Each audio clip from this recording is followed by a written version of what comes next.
Hi, everyone. This is Mary Beth Hunter with the second episode of the Better Conflict Bulletin's new podcast, The Transformers, where we speak with people who are working on making the American conflict better. We'll include peace builders who are mediating difficult conversations between red and blue, teachers training their students in conflict skills, journalists who are committed to being trusted by all sides, and technologists asking what platforms can do to help. Today, we're speaking with Shaun Cammack of the Narratives Project. He's the executive director there and has some fascinating insights and pretty candid advice about a life lived online. Don't miss it. After the show, stay tuned for more information about how to stay in touch with Shaun and us. Shaun Cammack, executive director of the Narrative Project. Thanks so much for joining us on the Transformers. Happy to be here. Let's start out with telling us how the Narratives Project came to be. Sure. Serendipity, kind of. I studied cultural psychology at the University of Chicago, kind of particularly looking at pluralism and cultural conflict and things like that. And I was writing a PhD research proposal to continue my work, sort of moving into cultural evolution. And I was specifically interested in the evolution of political narratives online, how a political narrative emerges, how it evolves, why it changes, why two groups of people will immediately have a different perspective on a given news event. And as I was writing this proposal, and the proposal was an experiment, as I was writing that was when the Kyle Rittenhouse shooting occurred. And what I was watching, the way that people were talking about it was just a really interesting real world example of what I was trying to understand. And so I sketched out a kind of not the most beautiful analysis of how through transmission, omission, and mutation, a divergent narratives were sort of emerging around it. Because social media is really interesting in that you have really rapid iterations of people telling each other stories, which means that the evolution occurs very, very quickly and the divergence occurs very, very quickly. So I sketched a brief analysis of it out and just put it out on Twitter to like my 70 followers or whatever it was. And it got quite a bit of traction and some 4,000 people retweeted it. And a bunch of folks said, this is a kind of analysis that you should keep trying to do. And I thought, well, okay, that's a market signal. And so like everybody and their grandma, I made a Substack and did that for 3 months, or I don't know, through the end of the year. And a colleague came on board to help me with it. And we ended up being sort of introduced to some folks who wanted to try and turn it into a real organization and not just like a side shop. And so in that spring, we were able to secure funding into a real organization. And that real organization was basically what we were trying to do was figure out how we can produce news content, news analysis that looks at narratives kind of as an object of study with the purpose of mitigating the problems of what a lot of people in the space are calling polarization, what I might call social animosity. That was the goal. And we were trying to just experiment with a bunch of different ways to do it. Is it through an email newsletter? Are we doing this on Instagram? Things like that. And we developed a methodology that I'm really proud of. Our data set was really, really cool. How we were pulling data was really cool. And the most recent thing that happened is we've just partnered with an organization called Citable that's based out of Austin, Texas. And they have a technology that blew me away. And so we're going to try and work together to produce, news that is hopefully a little bit more peaceful. That's the overview of the Narratives Project. So, for example, you didn't just follow the hashtags with someone who was advertising their YouTube account. You were looking for commentary. You were looking for people actually discussing this with one another. Yeah, the trending pages are trying to do other things. This was before we had our tool. And we recognize like how much of a problem that is methodologically because Twitter's trending page doesn't have really anything to do with frequency. Like a lot of people could be talking about something and it never shows up on the Twitter trending page. I honestly have no idea how they weight things for the Twitter trending page. We would query it in a variety of ways to see how people were actually talking about it. And that was pretty important to us to get, because particularly when you're doing qualitative work, you need to, because it is inherently subjective research and inherently pretty discretionary. Now that you've done all of this study, what do you think is the biggest block to people overcoming their preferred narratives? You can't and you won't, and we shouldn't make people try. Narratives aren't a problem, and they're not something to be overcome. This is a difference, I think, between maybe myself and some other people in the space. I think a lot of folks in the space see narratives, they sort of use it as a placeholder for like misinformation or like just your sort of factless belief. And if you think that, then the answer should be, well, strip yourself of your narratives and just look at the bare facts. But you can't just look at bare facts. You need narratives to interpret fact. You need narratives to interpret what's going on around you. Kant said, perceivers without concepts are blind. So I'm not trying to get people to overcome their narrative. And in fact, I actually think that trying to get people to their narrative, or said another way, to get people to change their minds about things that are deeply held to them, because narratives also aren't superficial things. They're not like rooted in people's deep beliefs about the way the world is and their morality and their metaphysics. And they're really important to them. So if we were to say, well, in order to have peace or a functioning democracy, you need to overcome that, is to say, like, you need to change your mind about the way you see the entire world. And to come to approach people who are already a little bit on edge, already experiencing a little bit of animosity, and to say you need to change your mind will produce more social animosity, because you're forcing people. It all becomes a sort of game of King of the Hill. There have to be like winning narratives and losing narratives, and you're forcing people to fight for their belief, which is not what you want. What you want is for people to see that there can be that people with different interpretations, different worldviews, or different people can understand different news events differently, reasonably, and that's okay. What we're trying to get people to see is that difference is actually permissible and it's fine. Just because somebody disagrees with you, that doesn't mean that one of you has to lose. It sounds like you want people to focus more on what's another way to look at this and taking the winning out of the equation. Yeah, I mean, here's a way to approach this. So we're pretty uncharitable as a species. If you ask somebody about a deeply held position they have, maybe it's abortion or January 6th or whatever, trans issues, whatever it is, if you ask them, why do people disagree with you about this? The answer that you're probably going to get is that, well, they disagree with me about this because they're ignorant. And if they're not ignorant, then they're stupid. And if they're not stupid, well, then they're brainwashed. And if they're not brainwashed, then they're evil. And it usually goes in that order. And we don't say ignorant. Usually what you say is, well, they just don't know. Well, they don't know the experience of these other people. And if they do know the experience of these other people, it's like, well, then they know the experience, but they just don't have the cognitive capacity to see the way the world is, and so stupid or uneducated.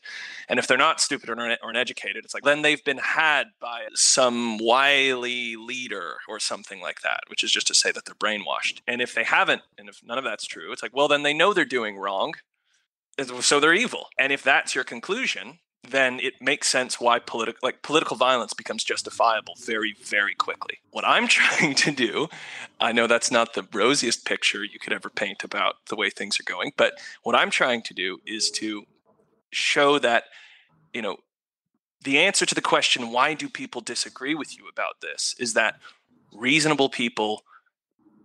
people can have reasonable disagreements about things.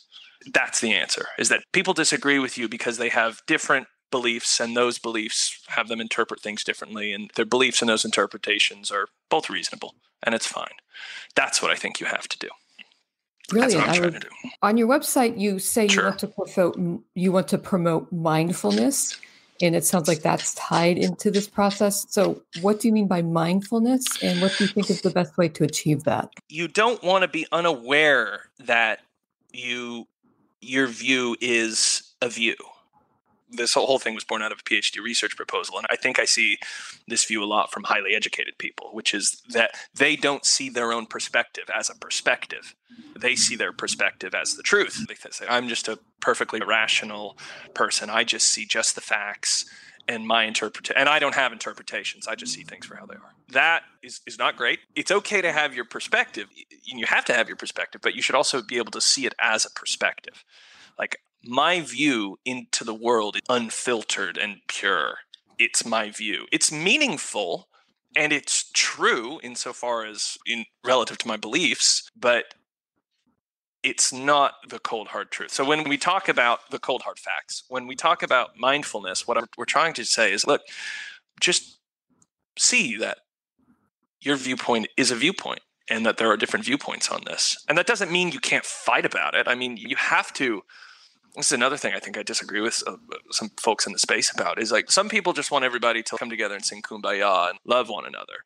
But like if you're on one side of a deeply moral issue and you see that issue violated, you have to have an emotional response to it. If you don't have emotional response to moral violation, you don't have a sense of morality. And so it's okay for people to disagree and get upset and think that other people are really violating something. That's fine. It's just we have to be aware that our points of views are points of views and not the absolute unfiltered perfect truth in the sort of very detached scientific way, right? Exactly. So we have a lot of emotion. We have all of these narratives that may in some cases directly contradict one another. So where does justice fit into the picture? How do you adjudicate and how do you have a sense of justice when there are different there's different sort of spheres of justice is what he's talking about. But if you have a very strong worldview, as everybody should, and you're seeing all this difference that violates your worldview, and you're seeing it because you're online and you're on Twitter and social media and you're seeing all this difference, you're forcing your moral sense to be violated all the time when it really shouldn't. Right. So let's say that, there's all sorts of really interesting like Supreme Court cases and stuff about, I can't remember, Santeria, like religions and other religions in Florida that some would sacrifice animals. Like one, for example, would sacrifice a goat. And there was very interesting Supreme Court cases about this. Do they have a right to sacrifice a goat for their religious purposes? And like, look, if I'm a vegan, pacifist, Buddhist or something, and I'm living in the Pacific Northwest, and there's a religious minority sacrificing their goat in Florida, that really doesn't affect me, and it's not really something I should take as it's not something that I should let shake my whole world. Sorry, I'm answering this kind of roundabout way, but what I'm trying to say is that a lot of the confrontations are unnecessary. And a lot of times I think adjudicating between these different beliefs and approaches is just simply unnecessary. You just don't have to. You can literally just agree to disagree and go your separate way. And it seems like people are less and less likely to do that. Yeah, and I think that's because there's a sort of people's view of where they live and their home, I think, has expanded because of Twitter and social media. Their view of like where they are has become national.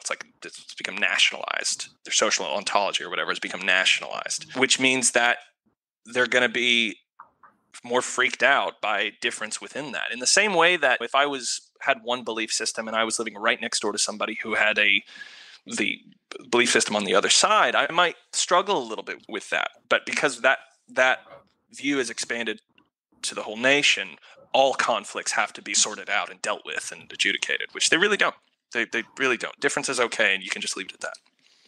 You've talked about all the different elements that come to fore with the Narratives Project, and It sounds like you've had a lot of different experiences with analysis.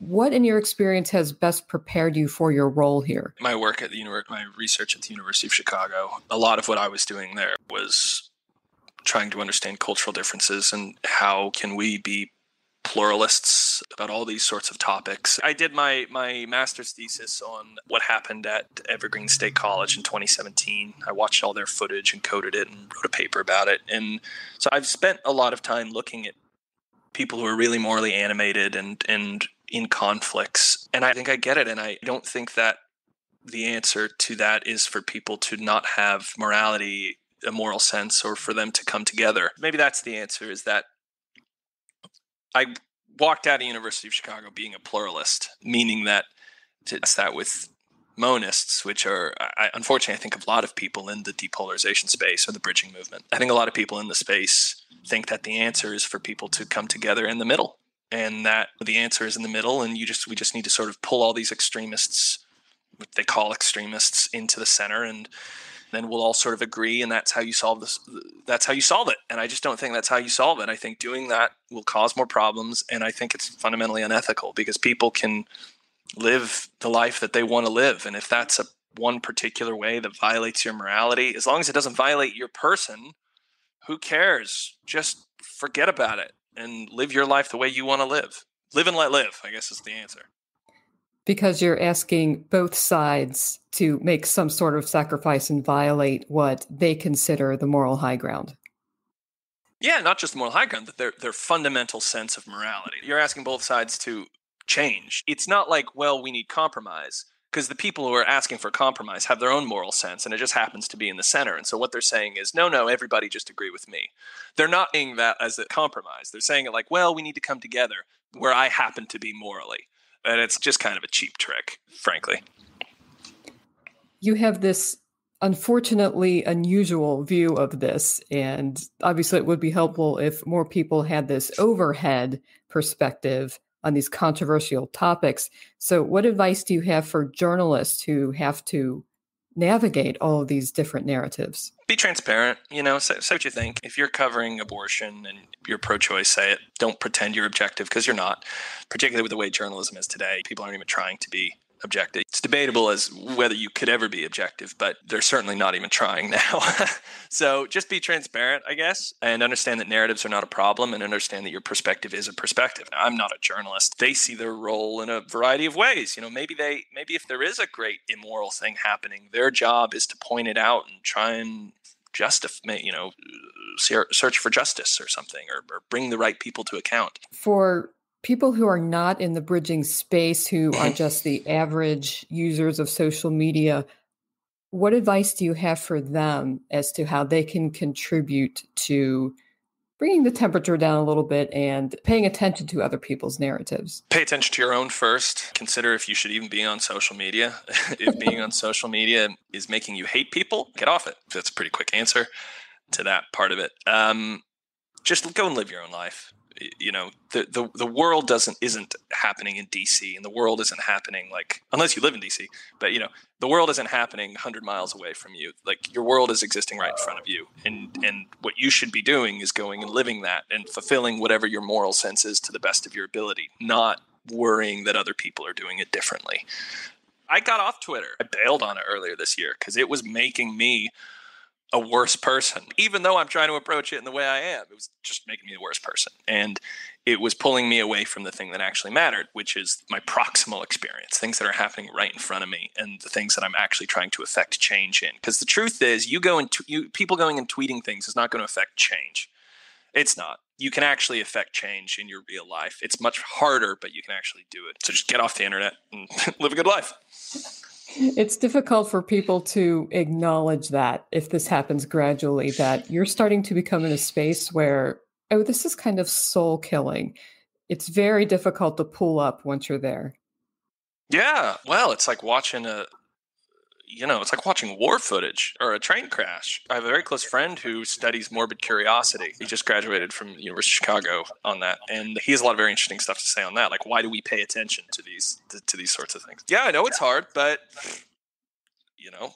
life's hard, I guess. I think you've already wonderfully spoken the answer to this, but what's the biggest lesson you think you've learned in this work? What's the biggest lesson? That I shouldn't be on Twitter, basically, or on social media generally, even though I approach it pretty mindfully, and I think that I knew what I was doing and knew what I was looking at.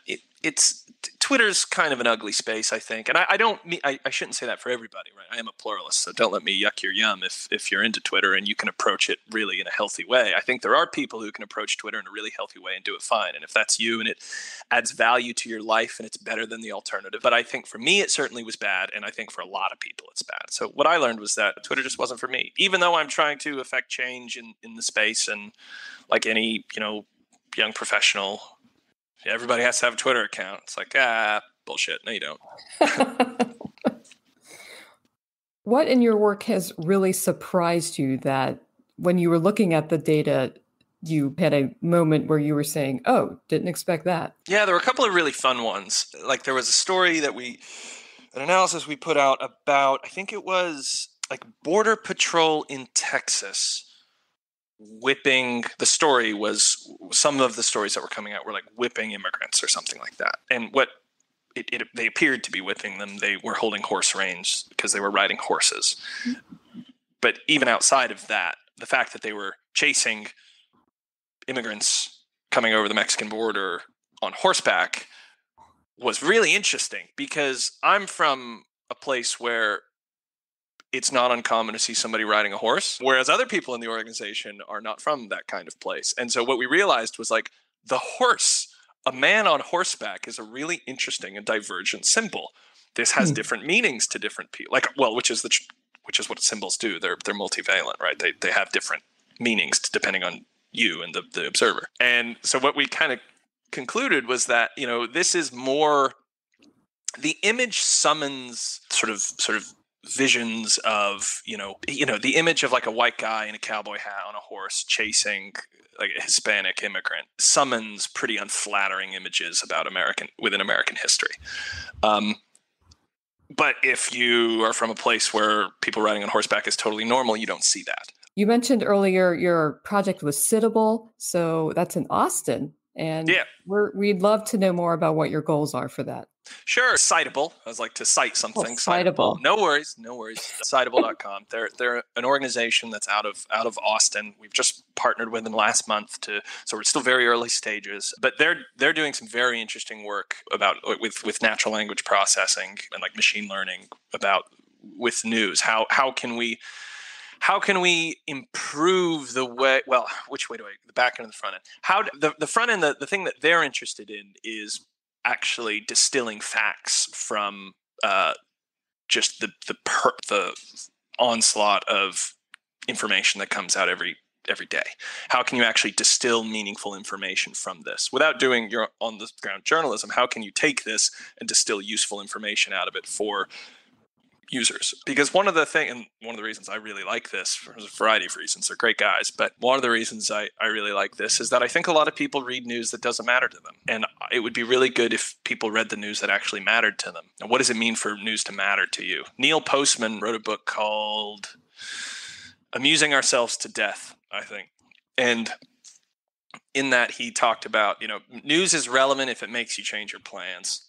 That's when news is relevant. Most news is not relevant to you. It's like, that might actually sound kind of heartless, because there's a lot of like horrible things that happen all the time. And it's like, well, how can we say that this plane crash or this, ethnic genocide somewhere isn't relevant to me? Which is a tough, thing to deal with. But, there's horrible things happening all the time, every day.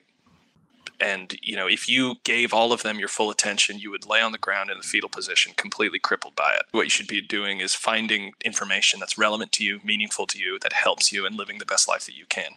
And so what we're trying to do together is, how do we get the news to people that they actually care about? And how do we package this in the right way, while also dealing with narratives and looking at that as a news object? Are there any links you'd like to share with us? Citable.com. You can go there and have a look at it. Narrativesproject.com. You can go there and have a look at it now. One of the other things I really like about those guys is that like their approach to AI, because I think there's a really kind of annoying trend with AI. Somebody said this to me, and it's that AI is a solution in search of a problem. And I think there's a lot of folks in our space, or people using AI generally, who use AI to say like, well, isn't this such a sophisticated approach? And when you look at their methodology, the way they actually do stuff, it's pretty flat and not really useful to use AI there at all. One of the things that I really like about Citable is it's crystal clear to me, at least, as I've been going through the method and the way it all works, is that this is the best way to do it, is to use machine learning. But yeah, narrativesproject.com, citable.com. You can follow me on Twitter if you want, but I'm not there. Shaun has left the hellscape. Yeah. Shaun Cammack, thank you so much for joining us today. We really appreciate your experiences and your perspective. Thanks very much for having me. It was fun. Thanks so much for your time and insight, Shaun. Come find the Better Conflict Bulletin at betterconflictbulletin.substack.com to subscribe to our free and weekly newsletter, including an edited transcript of today's conversation. If you have any feedback or suggestions for our work, find us on Twitter at better_conflict. We appreciate the time you spent with us. See you next time, and remember that the world isn't happening in DC.